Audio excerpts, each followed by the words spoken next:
Hello, I'm Jason Carl. I'm the Dean of Dungeon Master University, a new educational conference coming to you from Tabletop Vacations, the people behind D&D in a Castle.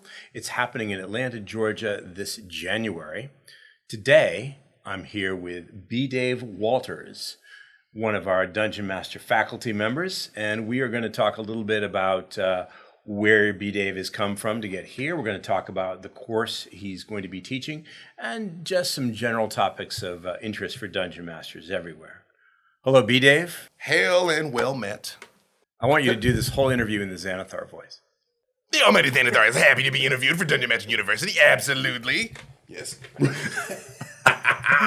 B. Dave, you are one of the most recognizable Dungeon Masters in the world out there. But I do want to rewind a little bit. You were not always as you are today, as you appear before us. What drew you to the Dungeon Master's chair in the first place? How did you get there? I was there 3,000 years ago, when all of this started. I'm way older than I look. I've been playing for almost 35 years. Not possible. I know. It is true. It is almost like we are timeless, immortal creatures. Anyway, I originally got into D&D was not actually my first tabletop game. The very first tabletop game I ever played was Rifts, the old Palladium game. And when I was playing that with some friends of mine, I had a buddy who was a hipster before hipsters were hipsters. And he said to me, if you're going to play a game, you got to play Dungeons and Dragons. And then, so when I was 13 years old, me and my buddy just had a player's handbook, and we would alternate going back and forth running the games for each other. So I've been running games and playing games for almost about the same amount of time. Okay, that's how you got into the DM's chair. Mm-hmm. What keeps you in the Dungeon Master's chair today? I think the thing that keeps me in the Dungeon Master's chair is for my entire life, I've always sort of been a born storyteller. Like, I created my first comic book characters when I was 5 years old. Characters I still know about and have integrated into works now. And so I just always loved telling stories. That was how I got into pursuing English, becoming a professional writer, writing for film and television.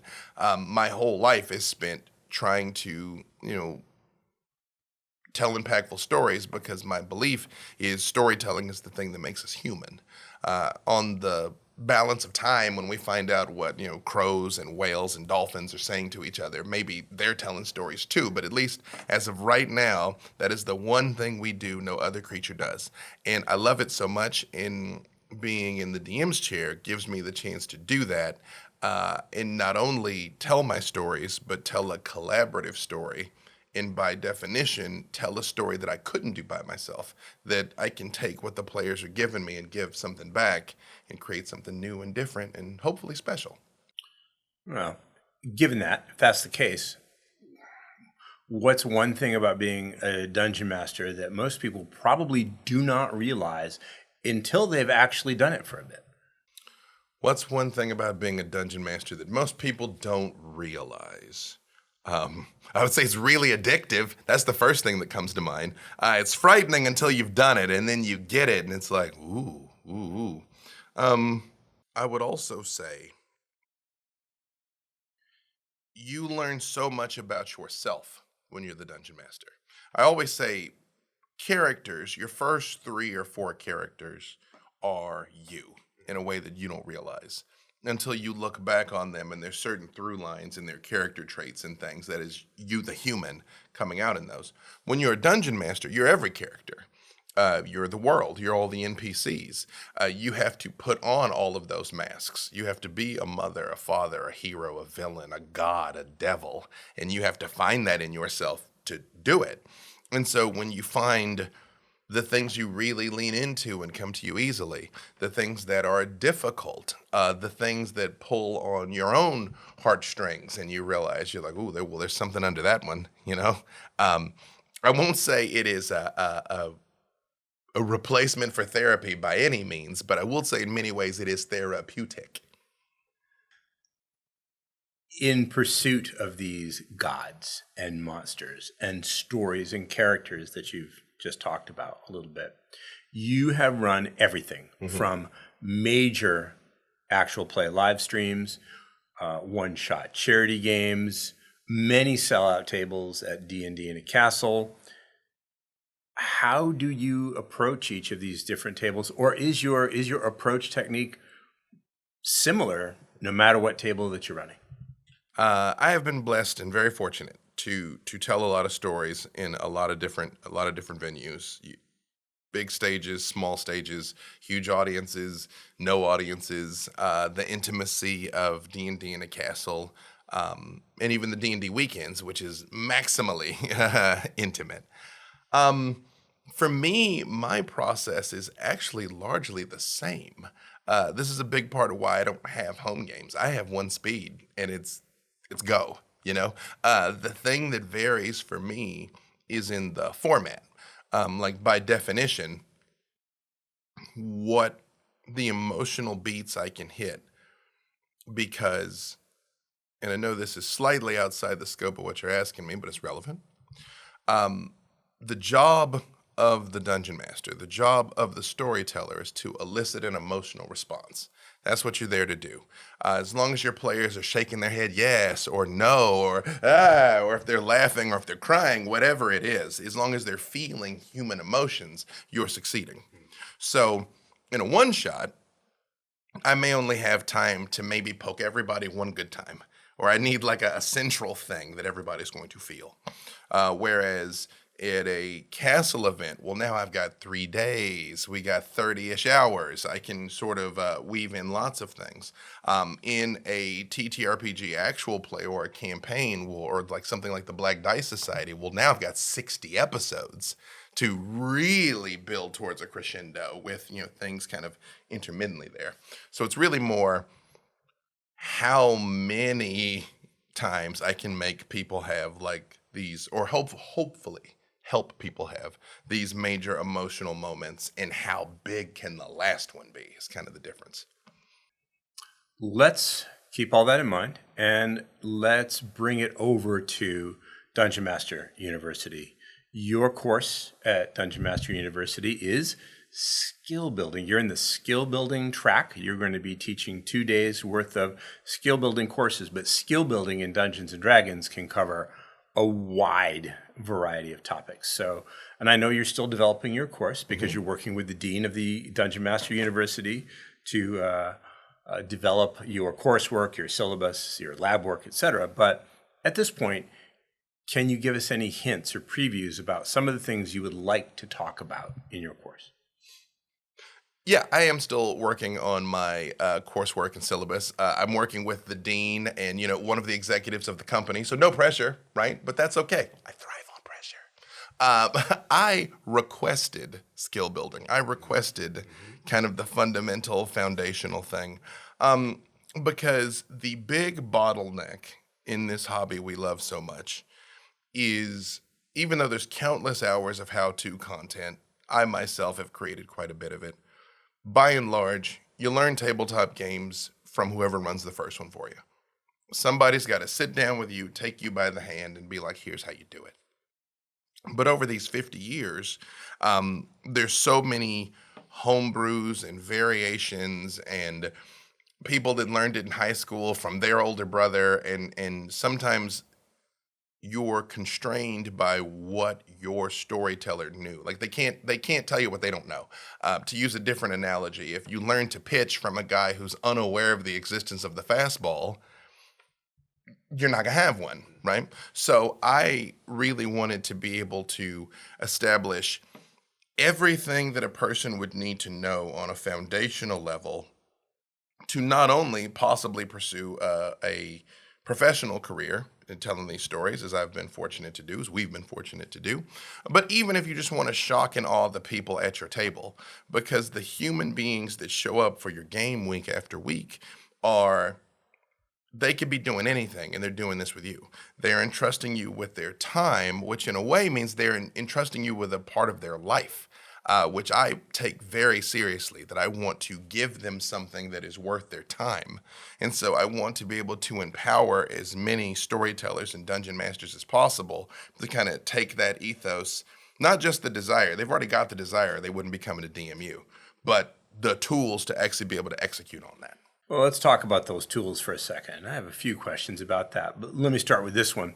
You are known for epic storylines, universe-shattering narratives, your improvisational skills, and frankly, your larger-than-life characters. Are these some of the things that your students in your course are going to get to hear about? Are you going to be able to give them insights on how you do this? First of all, the flattery. I love it. Thank you. Thank you so very much. Also, Call them as I see them. Dungeon Master University. Yes, I think I do love large, grand scale stories. I've told my fair share of small ones, but I like tales where the fate of worlds or possibly universes will hang in the balance. I just like that kind of scale. As just a personal preference, but that is by no means the only way to tell these stories. There is no one way to tell these stories. Yes, I definitely will be sharing with people how you create NPCs, how you create characters, how you embody them. I mean, sure, this is not an acting course, but at least some easy things that you can take. Like, I'll give you one right now. If you're trying to figure out how to bring an NPC to life in a way that'll be memorable, do it as an impression.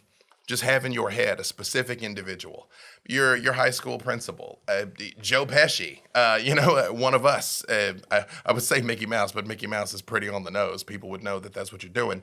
But pick a character and do your impression of that character. And then you will have some of their mannerisms, the way they talk, their voice and all that, and you can keep it in your head that you can kind of have your Rolodex. The second thing that I'll give you right now, which is really easy, is when you create an NPC, always add an adjective. And it can just be one adjective. It is not the dwarven bartender. It's the itchy dwarven bartender. And then the whole time you're talking, he's just scratching and scratching. And he's like, "Hey, food's ready." That the players will remember that guy forever, right? The agoraphobic halfling, the kleptomaniac Aarakocra, right? Things like that. So I'll be giving not just a lot of conceptual stuff, but like practical things that you can execute on for sure. Let's stay in this general zone for a few minutes then. The Dungeon Masters who are coming to Dungeon Master University, they come from a variety of experiences, backgrounds, approaches. Some are going to be very experienced Dungeon Masters looking to elevate their craft in a certain direction. Some are going to be less experienced Dungeon Masters who maybe haven't done this as much. And less experienced Dungeon Masters sometimes tell us things like, I'm not funny enough, or I'm not rulesy enough, or I don't have lore mastery. How do we help less experienced Dungeon Masters gain the kind of confidence that you're talking about? I think the ways that newer storytellers can gain confidence is in a way, and I want to be careful how I say this. I would say when you're newer, you don't have any bad habits you have to unlearn. Even if you're experienced, I don't want to call people's style bad habits, but it's like, here's an example. In the old days, the game was very adversarial. The dungeon master was trying to kill you, and you were trying to survive.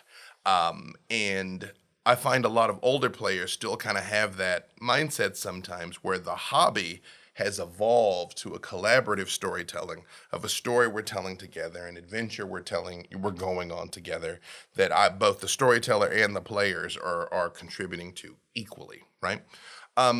So when I run into people that say things like, I'm not great at X, and I'm like, okay, well, maybe you are great at Y. Like, okay, you're not that funny, but are you really good at being terrifying? Then lean into horror storytelling. If you're like, I'm not a heavy lore person, tell a story that doesn't require heavy amounts of lore. Like, I was going through this with another game system, which you and I have some familiarity with, that might have some heavy lore. And my advice to that new storyteller was tell a story about characters that don't know that. Like, if you don't know the 10,000 year history of Faerun, tell a story in a village that's cut off and they don't either, you know? Or that just doesn't come up. I mean, if you think about it in our day to day life, I was about to say, how often does the history of the Roman Empire come up? But for us, like actually quite frequently. We talked about it today. So that, but I mean, you know, the history of I don't know, the Mongol dynasty might be information we possess, but it doesn't like happen day to day. And if somebody kicks in that door right now, it also doesn't matter. We have to deal with this problem, right? So the simple answer to that is if you're a newer storyteller, is one, play to your strengths. Two, ideally patch your weaknesses. You don't want to have this glaring oversight, but disclose to the players up front what this is. Like if you're like I tell people all the time, I'm not a maps and minis dude. I'm not a 5 foot movement partial cover guy, you know? And I'll either hand wave some of that stuff or I'll be like, yeah, sure. Other people really enjoy that tactical get down in the grit type thing. It's most important that you manage the expectations of the players, that they know what it is that you're going to be serving. So then you serve that to the best of your ability. Okay, that helps less experienced dungeon masters. Now let's flip that around and talk about more experienced DMs. We've got plenty of those coming to Dungeon Master University, and they've told us they want to sharpen specific skills. Maybe they either want to fill gaps in their experience or they just want to elevate their craft a little bit. They come to us and say, you know, I want to get better at pacing, or I want to get better at combat encounters or player engagement or table management. Is your course going to address some of this for more experienced dungeon masters? So for more experienced dungeon masters, what my course is going to help you do is attach a rocket booster to the things that you already do well, and help inform you of some of those other things. I mentioned previously, one of the bottlenecks of this pastime is somebody has to take you and teach you things. And if they don't know those things, they can't teach those things, right? So a lot of these things, it may not even be a lack of skill, for instance. Like if a given storyteller, if you find you've got a problem with pacing, has anybody ever tried to teach you pacing? You know? And also there is a skill, and this comes up a lot when I'm teaching writing, is you have to read like a writer or watch movies like a writer, that you're not just paying attention to the emotion, you're paying attention to the craft and the execution, right? So if you're watching an actual play, watching a story you're telling or I'm telling, and you're enjoying it, actually stop and ask yourself, you're like, well, wait a second, how did he set up that fight? How did we get here to go to break right then, you know? How did he put the characters back on track at the time that they were rambling? You know what I mean? How did he set the hook of what was coming without it being railroady, right? One thing that bothers me a lot, and I know bothers him a lot, is this so-called Matt Mercer effect, where people watch things and they're like, oh, I can't do what Matt Mercer does. I can't do what B. Dave does. I can't do what Jason Carl does. To which my answer is actually, no, you can't. You really can't. You cannot do what I do. You cannot do what Mercer does, but we can't do what you do. We can't tell your story. We don't have the unique song that is in your heart to sing and the adventure that you can take your people on. So your strengths are your strengths, and that is what you have to build upon if you want to be able to make the most out of what you do at the table. So, in your opinion, there's no wrong answer. In your opinion, what's the difference between a good Dungeons and Dragons session and one that is epic? What is the difference between a Dungeons and Dragons session that is good and one that is epic? So, an interesting quirk of the way the human mind works is we don't know the difference between what is real and what is vividly imagined. It is why you can wake up from a nightmare in a cold sweat. It is why you can have a panic attack and your pulse starts to race. When we play these games in our minds as we are living these adventures and putting on the mask of these characters and stepping into this world, in every way that really matters, that's real. the moment that that session is over, having slain that dragon with your friend, it lives in the exact same place in your mind that prom does. So an epic experience of D&D doesn't even have to be the bringing down the big bad, although certainly a lot of time it is that. I'd say anytime there's an emotional crescendo, and maybe you're sitting around the table with your friends laughing your heads off about the fact that, the bard's head is stuck in a bucket type thing, or there's 3 kobolds in a trench coat or something, and that's a great memory. Or the time you saved the kingdom, when you went there and back again, when you destroyed the ring, anytime those people around the table are all feeling that same swell of something, and that swell of something doesn't even necessarily have to be a positive something. It is a peak emotional experience, is what I say makes an epic D&D encounter. That leads me to ask this. You have played with so many different players at many different tables, different personalities, all coming from different experiences and backgrounds. How do you keep everyone involved in order to get to the place you've just described? It is inevitable that you're going to get a lot of different personalities at a D&D table. Dare I say that's part of the beauty of it. That different people are going to see things in different ways and approach things in different ways. I think as a storyteller, you have to give everybody, every session, a chance to feel like a rock star. The talky person needs a chance to talk. The sneaky person needs a chance to sneak. The fighty person needs a chance to fight. The investigator needs a chance to investigate.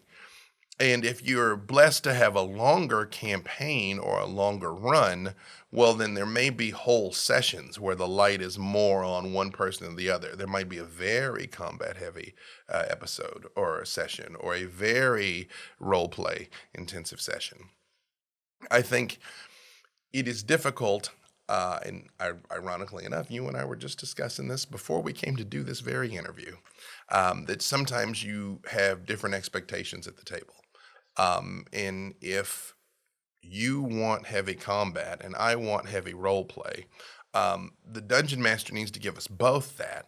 But by definition, when we're heavy fighting, we're probably not heavy role playing, even though, my bad guys talk constantly. And by the same token, if we're heavy role play, we're not heavy combat. I think the important thing is managing those table expectations.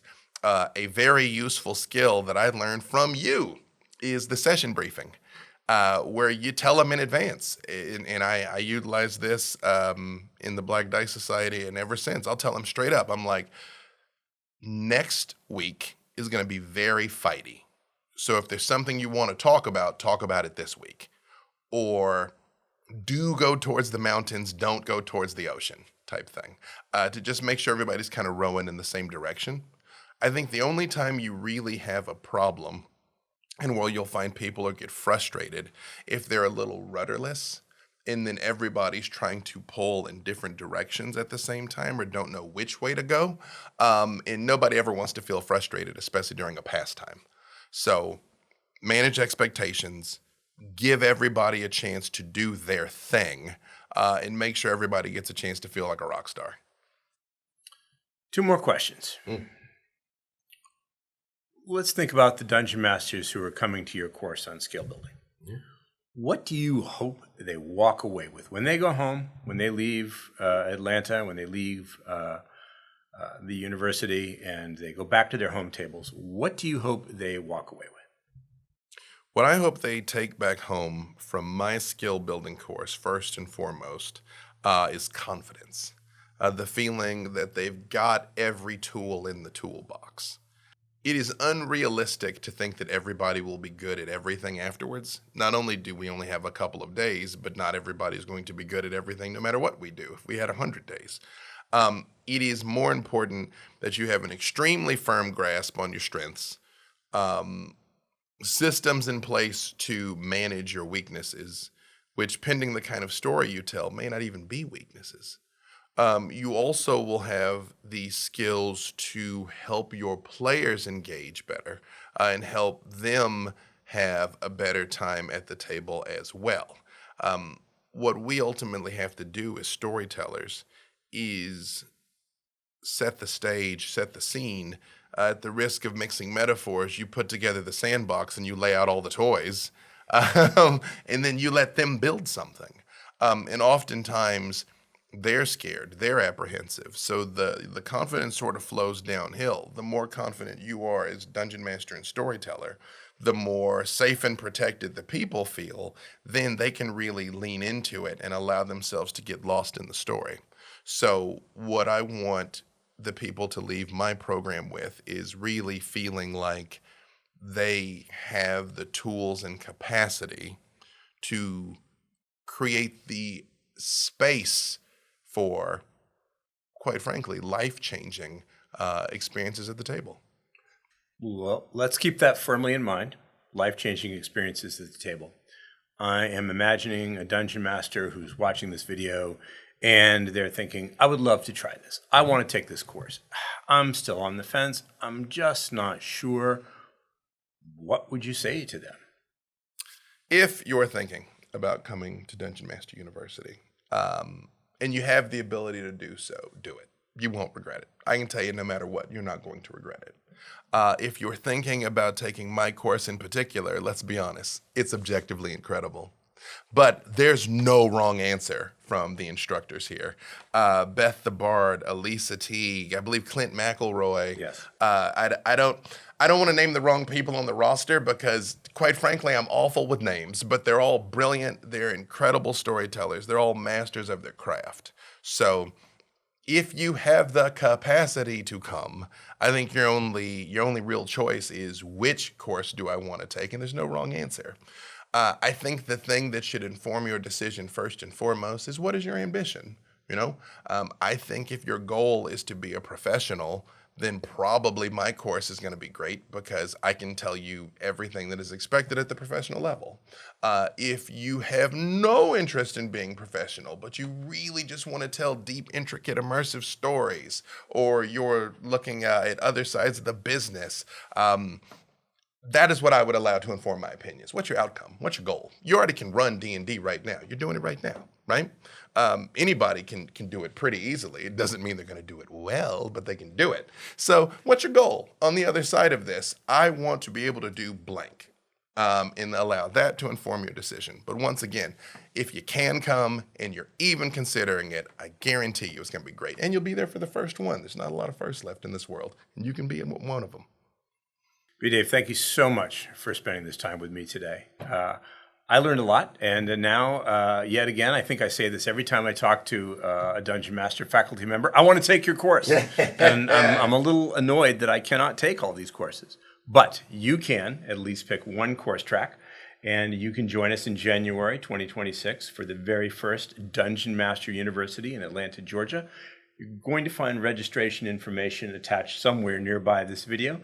I hope you can come join us, take one of these courses, and be there for the very first event. Thank you very much for spending the time with us today.